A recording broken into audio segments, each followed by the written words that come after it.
கரூர் மாவட்டம் குளித்தலை அருகே தாளியாமட்டி ஊர் பொதுமக்கள் சார்பில் விநாயகர் சதுர்த்தி விழா கொண்டாடப்பட்டது. கடந்த 7ஆம் தேதி தாளியாமட்டி மாரியம்மன் கோவில் முன்பு விநாயகர் சிலை வைக்கப்பட்டு 2 நாட்கள் பூஜை செய்து பக்தர்கள் வழிபட்டனர்.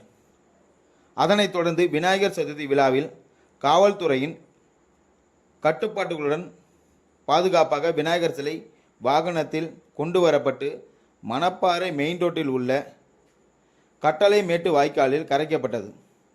இந்நிகழ்ச்சியில் தாளியாமட்டி விநாயகர் சதுர்த்தி விழா கமிட்டியாளர்கள் மற்றும் பக்தர்கள் அனைவரும் கலந்து கொண்டனர்.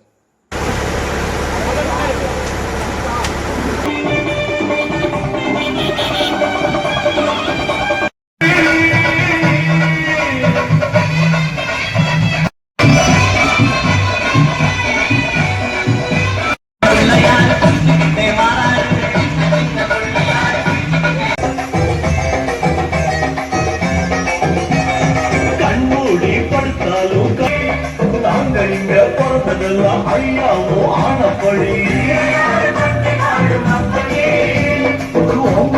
கட்டி வச்சோம் அது